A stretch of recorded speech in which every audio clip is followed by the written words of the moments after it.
तुम्हारे डिग्री पर सिग्नेचर और दस्तखत होता है, तुम्हारे प्रिंसिपल का, तुम्हारे आर्किटेक्ट की डिग्री पर एक सिग्नेचर होता है तुम्हारे प्रिंसिपल का, तुम्हारे लॉयर और वकील के डिग्री पर दस्तखत होता है तुम्हारे प्रिंसिपल और अराकीन कॉलेज का, मगर जो डिग्रियां हमारे पास है उस पे सिग्नेचर है आमिना के लाल का। फरमाया खैरुकुम मन तअल्लमल कुरान व अल्लमा, तुमने सबसे बेहतर वो है जो कुरान को सीखे और कुरान को सिखाए। सुभान अल्लाह, सुभान अल्लाह। आप अंदाजा कीजिए, या रसूल अल्लाह, या रसूल अल्लाह। मुबारक हो तुम्हें तुम्हारी डिग्रियां,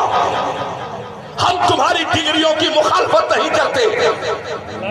मगर इस कायनात में सबसे खूबसूरत और कीमती डिग्री, सबसे कीमती डिग्री वो है जिस पर आमिना के लाल ने मोहर लगा दी हो। खैरुकुम मन तअल्लमल कुरान व अल्लमा, मेरे मुस्तफा ने कह दिया कि कायनात की सबसे खूबसूरत डिग्री कुरान पढ़ने और कुरान को पढ़ाने वालों की है। इसलिए अगर आज तनख्वाहें कलील है तो कोई बात नहीं, मगर पूरे दावे के साथ कह रहा हूं, इस वक्त हमारे मुल्क इंडिया में, हमारे आज एक चल रहा है माहौल मुशायरों का, चल रहा है ना, 2-2 लाख रुपए पर उर्दू अदब की बोली लगाने वाले बेईमान और अरबाब फारूकी पूरी जिम्मेदारी के साथ ऐलान करना चाहता है कि जिस मुशायरे में कौम की बेटियों के चेहरों से नकाब और हिजाब हटा के मर्दों के बीच में खड़ा करके जिनके लिए तालियां बजाई जाती हो, खुदा की कसम ऐसे उर्दू अदब को बचाने की जरूरत नहीं है। आज भी इस पुरफतन दौर में अगर कोई उर्दू अदब को जिंदगी दे रहा है तो नूरानी तालीम और तामीर अदब को पढ़ा। उर्दू अदब को कोई जिंदगी दे रहा है, तुम्हारे बच्चों को इश्क़ रसालत की खुटियां कोई पिला रहा है, तो सुनो, यहाँ दानिश्वराने कौम भी मौजूद है, यहाँ पढ़ा लिखा तबका भी मौजूद है। मैंने असली तालीमात की मुखालफत नहीं की है, इसलिए अगर यहाँ डॉक्टर, इंजीनियर, प्रोफेसर साहिबान खड़े हो तो मेरी बात को जरा कम वक्तों में सुनिएगा। ये पिपरौली, मैं बहैसियत मेहमान नहीं, बहैसियत मेजबान हूँ, मैं सिर्फ माहौल बनाने के लिए चंद मिनट के लिए आपके सामने हाजिर हुआ हूँ, फकत इसलिए कि आज उन तलबा और उनके वालिदैन को मुबारकबाद पेश कर दिया जाए जिन्होंने कहा साहब तनख्वाहों की बुनियाद पर हम अपने बच्चों को हाफिज़े कुरान बनाना बंद नहीं करेंगे, इसलिए कि ये कुरान का एजाज है। आपने नहीं देखा, अभी 1 साल के पहले एक बेईमान खड़ा हुआ, उसने कहा कुरान करीम की 26 आयतों को बदल दिया जाए, मगर वाह रे कुदरत, तूने हिफाजत की जिम्मेदारी ली है कुरान की, हमें 26 आयतें तो दूर की बात है, अगर लोकल इंटेलिजेंस यूनिट और खुफिया विभाग के बंदे मौजूद हो तो मेरी बात को नोट करें। अरबाब फारूकी पूरी जिम्मेदारी के साथ कहता है अब 26 तो बहुत बड़ी बात है, ज़बर ज़ेर तशदीद जज़म और साकिन को बदलना क़यामत तक किसी फिरौन और नमरूद में यह हैसियत नहीं जो कुरान के एक आयत को भी बदल सके। तो सुनो,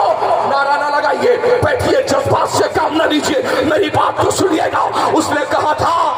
26 आयतों को निकाल दो, अल्लाह ने ऐसा इंतजाम किया 26 तो न बदली मगर नीचे से ऊपर तक उसे ही बदल दिया गया। आज आत्महत्या और अपनी खुदकुशी के लिए आवाज लगा रहा है साहब मुझे मरने की इजाजत दी जाए। हमने कहा हाँ, कुरान की मुखालफत करने वालों का हक ही यही है कि ट्रेन के नीचे लेट के जान दे दी जाए, सड़क पे लेट के मर जाया जाए। इसलिए आज बड़ी जिम्मेदारी के साथ मैं ऐलान कर रहा हूँ, ए लोगों, अगर तुम्हें ये लगता है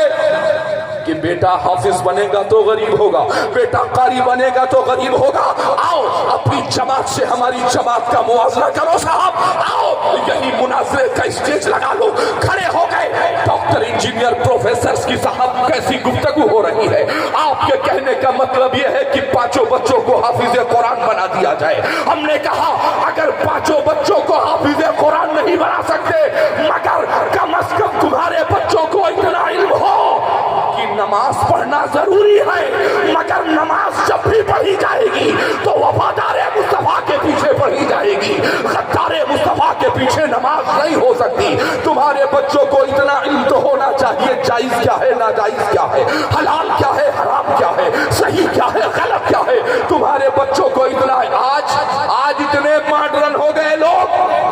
ایک صاحب چودھری صاحب کو بڑا نشہ تھا، اپنے بیٹے کو نہ کلمہ سکھایا، نہ ایمان مجمل بتایا، نہ ایمان مفصل بتایا، نہ آیت الکرسی پڑھائی، نہ قرآن پڑھایا، نہ جنازے کا طریقہ بتایا، مگر بیٹے کو دنیاوی علم اتنا دیا، اتنا پڑھایا، نہ کسی کی مٹی میں شامل ہوا، نہ کسی کے دکھ سکھ میں شامل ہوا، مگر جب ترقی کے منازل کو طے کرنے لگا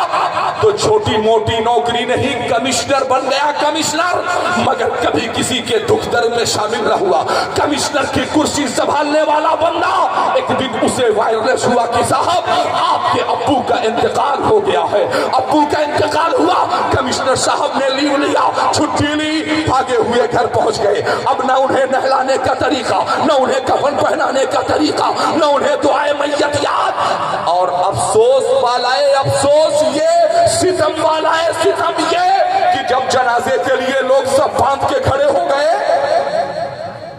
تو چہرہ فاسق و فاجر کی طرح لے کر اگلی صف میں کھڑے ہونے والا کمشنر اس نے اپنے رومال کو نکالا اور نکالنے کے بعد زمین پہ اس نے بچھا دیا۔ اگل بگل والوں نے پوچھا بھیا ایک بات تو بتاؤ کہ یہاں رومال کیوں بچھا رہے ہو؟ تو کمشنر صاحب جو دنیا دار کمشنر تھے ان کا جواب سنیے۔ کمشنر صاحب نے کہا عجب آدمی ہو، نہ یہاں تم لوگوں نے چٹائی بچھائی ہے، نہ قالین بچھایا ہے، نہ فرش بچھایا ہے، اگر مٹی پہ ہم سجدہ کریں گے تو کیا بتاؤ ہم کو دھول نہیں لگ جائے گا، مٹی نہیں لگ جائے گی؟ تو بغل والوں نے کہا ارے یار اتنے بڑے نادان ہو، لعنت ہے تم پر، ہمیں تمہیں اتنا بھی نہیں پتا کہ جنازے میں سجدہ نہیں کیا جاتا، رکوع نہیں کیا جاتا۔ آپ اندازہ تو کیجئے، تعلیم حاصل کرو، مگر اس کا مطلب یہ نہیں کہ مصطفیٰ کی شریعت کو بھول جاؤ، مگر اس کا مطلب یہ نہیں ہے کہ علم دین مصطفیٰ تمہارے سینوں سے نکل جائے، اس کا مطلب یہ نہیں ہے کہ حلال اور حرام کی تمہیں تمیز نہ ہو سکے۔ حضرات میں ان طلبہ کو مبارکباد پیش کرتے ہوئے ان کے والدین کو سلام محبت پیش کرتا ہوں جنہوں نے اس خوشنما ماحول میں بھی اپنے بچے کو مدرسہ عربیہ صدر العلوم کے صحن میں